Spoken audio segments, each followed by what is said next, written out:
අම්මයි තාත්තයි හවසම ගියේ නෑදෑ ගෙදරක මල ගෙදරකට. දුව අපි එන්න හෙට උදේවේ. දොරවල් ජනේල වහගෙන පරිස්සමින් ඉන්න. කියලා අම්මා යන්න කලින් 10 පාරක් විතර මතක් කළා. මම ඉතින් දන්නව තනියම ඉන්න හැටි. ඒත් ඉදා හවස දැනුනේ වෙනදා නැති පාළුවක්. මුළු ගෙදරම නිහඬයි. හුළඟ හරිම වේගෙන් හමනවා. ඒ හුළඟට මගේ කොණ්ඩ කැරලි මූණ පුරා විසිලෙද්දි මට දැනුනේ අමුතුම නිදහසක්. අපේ ගෙදරට අල්ලපු තියෙන්නේ කසුන් අයියලගේ ගෙදර. කසුන් අයියා කියන්නේ මගේ හිතේ කාලෙක ඉඳන් හංගගෙන ඉන්න ලොකුම රහස. එයා මට වඩා අවුරුදු 4ක් විතර වැඩිමල්. උස්ස පෘෂ්ටිමත් සිරුරක් තියෙන හැමතිස්සෙම පිළිවෙලට ඉන්න කෙනෙක්. එයා වැඩ ඇරලා බයික් එකේ එනකොට ඒ හෙල්මට් එක ගලවලා කොණ්ඩේ හදන විදිහ බලන් ඉන්න මම හරිම ආසයි. එයාගේ ගැඹුරු ඒ ඇස්වල තියෙන බෑල්මෙන් මාව 10 පාරක් විතර හිරිවැටිලා යනවා. එදා හවසත් එයා වත්තේ වැඩ කර කර හිටියා. වැස්ස පොද වෙටෙද්දිත් එයා එක නතර කළේ නෑ. එයා ඇඳගෙන හිටියේ නිල් පාට බැනියමකුයි කොට කලිසමකුයි විතරයි. වැස්සට එයාගේ බැනියම තෙමිලා ඇඟට ඇලිලා තිබුණේ එයාගේ හැඩය තවත් ඉස්මතු කරමින්. මම බැල්කනියේ ඉඳන් ඒ දර්ශනය බලන් හිටියේ මගේ හුස්ම පවා නතර වෙලා වගේ. එයාගේ ශක්තිමත් උරහිස් දිගේ වැහි බින්දු ගලාගෙන යනව මම බලාගෙන හිටියේ පුදුම ආශාවකින්. එකපාරටම කසුන් අයියා ඔළුව උස්සලා බැල්කනිය දිහා බැලුවා. අපේ S2 එකට මුණ ගැසුණා. මම ඉක්මනින් අහක බලාවරත්තත් මට දැනුණා එයා තාමත් මන් දිහා බලන් ඉන්නවා කියලා. මගේ හදවත මහා හයියෙන් ගැහෙන්න ගත්තා. මම වැස්ස තවත් තද වුණා. හයියෙන් නකුණු ගහන්න ගත්තා. එකපාරටම මුළු පලාතම කලවර කරලා කරන්ට් එක ගියා. අයියෝ මට ඉබේටම කියවුණා. මම ඉක්මනට පහලට ගියේ ඉටිපන්දමක් හොයාගන්න. ෆෝන් එකේ ටෝර්ච් එක දාගෙන මම මුළු කුස්සියම පීරුවත් ඉටිපන්දමක් හොයාගන්න බැරි වුණා. මට බයක් දැනෙන්න පටන් ගත්තා. වැස්ස වහලට වදින සද්ද හරියට කවුරු හරි වහල උඩ ඇවිදිනවා වගේ. සාලේ ජනේලෙන් පේන අකුණු වෙලියට මුළු ගේම අමුතු විදිහට පේනවා. මම සෝෆා එකට වෙලා ගුලි වුණේ හිතේ තියෙන බය මකා ගන්න. ඒත් ඒ බය ඇතුලේ මොකක්දෝ අමුතු බලාපොරොත්තුවකුත් තිබුණා. එතකොටම කවුරු හරි දොරට තට්ටු කරනවා ඇහුණා. කවුද? මම වෙවුලන හඬින් ඇහුවා. නංගි මම කසුන්. ඒ කටහඬ ඇහුණාම මගේ හිතට දැනුනේ පුදුමාකාර සහනයක්. ඒ වගේම අමුතු ගැස්මක්. මම ඉක්මනට ගිහින් දොර ඇරියා. එයා අතේ ලොක්කු කුඩයක් තිබුණත් හුළඟ නිසා එයා සෑහෙන්න තෙමිලා. කරන්ට් එක ගිය නිසා මම බැලුවා ඔයා තනියම බය වෙලා ඇති කියලා. ගෙදර කවුරුත් නැහැ නේද? එයා ඇහුවේ හරිම මෘදු විදිහට. "ඔව් අයියේ, අම්මලා ගියා. මට ඉටිපන්දමක්වත් හොයාගන්න බැරි වුණා." මම කිව්වා. "ඉන්න, මම ඉටිපන්දමකුයි ලයිටර් එකකුයි අරන් ආවා." එයා ඇතුළට ආවා. එයාගෙන් ආපුවේ වැස්සේ සුවඳයි, පිරිමි සුවඳයි මුළු සාලෙම පැතිරුණා. කසුන් අයියා ඉටිපන්දම පත්තු කරලා ටීපෝ එක උඩින් තිබ්බා. ඒ පුංචි එළියෙන් මුළු සාලෙම අමුතුම හැඩයක් ගත්තා. සෙවණැලි බිත්ති පුරා නටනවා. කසුන් අයියා සාලේ මැද හිටගෙන එයාගේ තෙමුණු බැනියම ගැලවුවා. "සෝරි නංගි, මේක හොඳටම තෙමිලා. ඇඟට හරිම අමාරුයි." එයා කිව්වා. මම මොකොත් නොකියා එයාගේ ශක්තිමත් පපුව දිහා බලන් හිටියා. ඉටිපන්දම් එළියට එයාගේ සිරුරේ හැඩතල හරිම ලස්සනට පෙනුණා. ඒ පපුවේ තිබුණ රෝම තීරුව වැහි බින්දු වලින් තෙමිලා විලිසෙනවා. මට දැනුනේ මගේ ඇඟ ඇතුලේ ලොකු රස්නයක් හට ගන්නවා වගේ. මම ඉක්මනට තුවායක් අරන් එවිත් එයාට දුන්නා. "තෑන්ක්ස් නංගි." එයා මගේ අතින් තුවායේ ගනිද්දි අපේ ඇඟිලි එකිනෙක ස්පර්ශ වුණා. ඒ ස්පර්ශය හරියට විදුලි සැරයක් වගේ මගේ ඇඟ පුරාම ගලාගෙන ගියා. මම ඉක්මනට අත අහකට ගත්තා. කසුන් අයියා එයාගේ ඔළුව සහ ඇඟ පිහදා ගන්න අතරේ මම සෝෆා එකේ වාඩි වුණා. මම ඇඳගෙන හිටියේ හීනි පටි තියෙන දන හිස දක්වා විතරක් තියෙන රෝස පාට තුනී ගවුමක්. වැස්ස නිසා දැනෙන සීතලට මගේ ඇඟ හිරිවැටිලා වගේ තිබුණේ. ඒත් කසුන් අයියා ළඟ ඉන්නකොට දැනුනේ පුදුම උණුසුමක්. කසුන් අයියා ඇවිත් මට එහා පැත්තෙන් වාඩි වුණා. දැන් අපි දෙන්න අතර තියෙන්නේ ඊටාම පොඩි පරතරයක් විතරයි. "බයද තනියම ඉන්න?" එයා මගේ දිහා බලාගෙන ඇහුවා. "දැන් බය නැහැ අයියා ඉන්න නිසා." මම හෙමින් කිව්වා.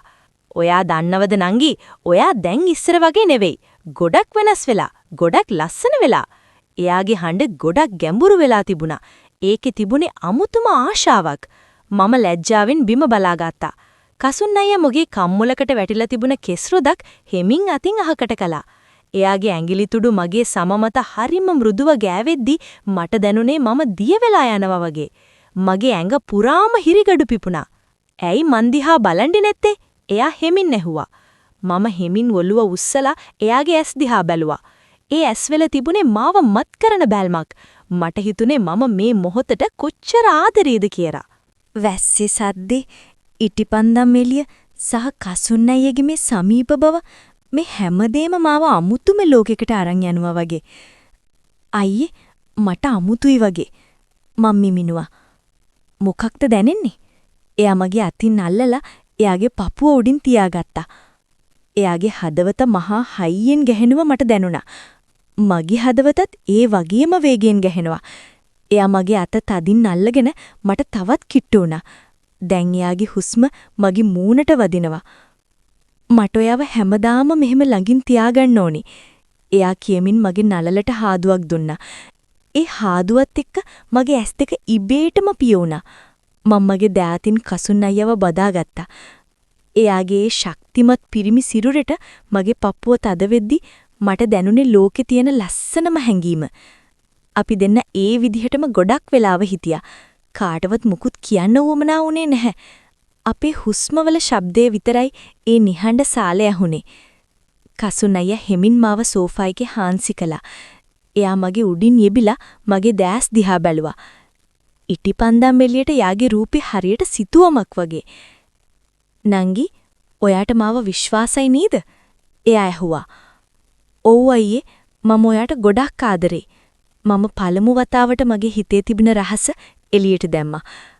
එයා මගේ තොල් මත එයාගේ ඇඟිල්ලක් තියලා මම දන්නවා මටත් එහෙමයි කියලා මගේ කම්මුලක් හෙමින් සිපගත්තා.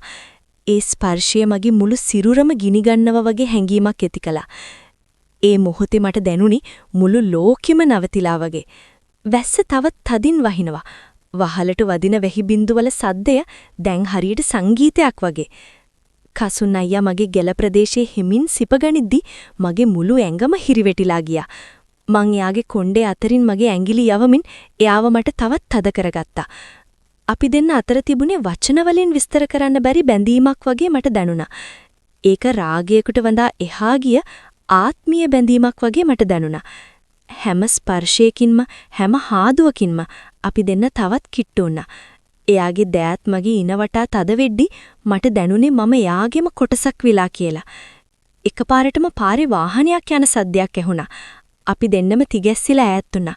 කසුන් අයියා ඉක්මනට නැගිටලා ජනීලෙන් බැලුවා. මම මගේ විසිරුණු කොණ්ඩයයි ගවුමයි හදාගත්තේ හිතේ තිබුණ කලබලයට. බය වෙන්න එපා. ඒ පාරේ යන වාහනයක් විතරයි. එයා කිව්වා. ඒත් ඒ මොහොතේ අපේ තිබුණේ අමුතු නිහඬතාවය බිඳිලා ගියා. කසුන් අයියා ආයෙත් මගේ ළඟින් වාඩි වෙලා මගේ අත තදින් අල්ලගත්තා. නංගි, මම දන්නවා මේක අපේ රහසක් කියලා. ඒත් මම කැමති නැහැ ඔයාට හොරෙන් මේක කරන්න. මම ඉක්මනටම අපේ ගෙවල් වලට කියලා මේක ස්ථිර කරගන්නවා. එයා කිව්වේ හරිම අවංකව.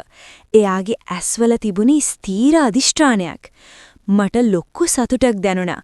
මම කසුන් අයියගේ උරහිසක ඔළුව තියාගත්තා. මටත් ඒකමයි ඕනේ අයියේ. මට බයයි ඔයාව නැති වෙයි කියලා. ටික වෙලාවකින් කරන්ට් එක ආවා.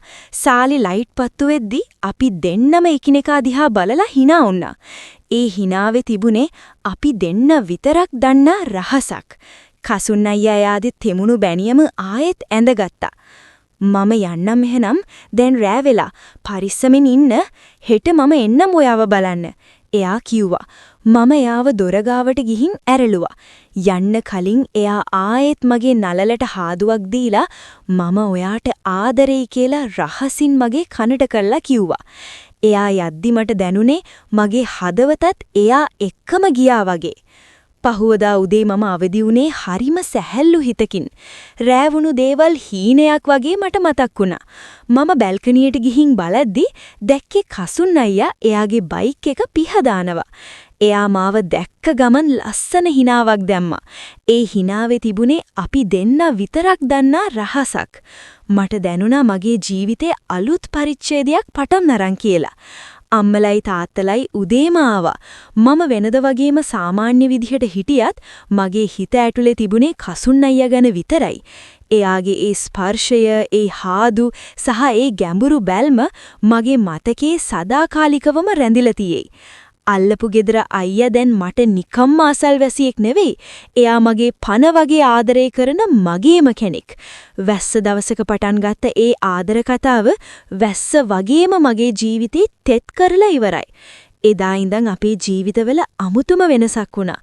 අපි හැමදාම හවසට තාප්පේ ගාවදී හම්බ වුණා. කවුරුත් නැති වෙලාවට එයා මගේ අතින් අල්ලනවා, මට ලස්සන කතා කියනවා. ඒ හැම මොහොතක්ම මගේ ජීවිතේ මම ලැබපු ලස්සනම අත්දැකීම් වුණා. සමහර දවස්වලට රැට හැමෝම නිදාගත්තට පස්සේ අපි ෆෝන් එකකින් පැය ගණන් කතා කරනවා. නංගි, ඔයා ඊයේ ඇඳන් හිටපු ඒ රතු පාට ගවුමට හරිම ලස්සනයි. එයා කියනකොට මට දැනෙන්නේ අමුතුම ආඩම්බරයක්. එයා මගේ හැම පොඩි දෙයක් ගැනම උනන්දු වුණා. අපේ මේ රහස් ආදරය දවසින් දවස දලුලා වැඩෙන්න ගත්තා. හැමෝම ඉස්සරහා අපි සාමාන්‍ය විදිහට හිටියත් අපේ ඇස් දෙක මුණ ගැහෙන හැම මොහොතකම ලොකු කතාවක් හුවමාරු වුණා. ඒක හරියට කිසිවෙකුට සොයාගත නොහැකි රහස් භාෂාවක් වගේ. දැන් මාස කිහිපයක් ගෙවිලා. කසුන් අයියා එයාගේ ගෙදරට අපේ ගැන කියලා. එයාගේ අම්මලා මුලින් ටිකක් අකමැති වුණත් කසුන් අයියාගේ තීරණයට පස්සේ ඒගොල්ලොත් කැමති වෙලා. මොකද කසුන් අයියා කියන්නේ හරිම ස්ථිර ප්‍රතිපත්තියක් තියෙන කෙනෙක්.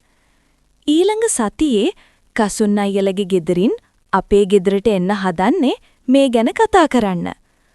මට දැනෙන්නේ ලොකු සතුටක් වගේම පොඩි බයකුත්.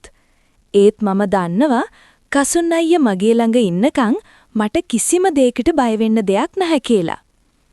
අපේ ආදර කතාව පටන් ගත්තේ අඳුරු වැස්ස දවසක වුණාට දැන් ඒක මුළු ලෝකෙම එළිය කරන තරම් ලස්සන වෙලා. වැස්සට පස්සේන දේ දුන්න වගේ අපේ ජීවිතත් පාට දහස් ගණනකින් ලස්සන වෙලා. මම අදත් බල්කනියට වෙලා බලන් ඉන්නවා. වැස්සක් එන ලකුණු පේනවා. ඒත් දැන් මට බයක් නැහැ. මොකද මම දන්නවා වැස්සත් එක්කම මගේ කසුන් අයියත් මගේ ළඟට එනවා කියලා. මේ රහස දැන් ලෝකේටම හෙළිවෙන්න නියමිතයි. ඒත් අපේ ඒ පළමු වැස්ස දවසේ මතකය ඒක සදාකාලිකවම මගේ හිතේ ලස්සනම රහස විදිහට පවතී.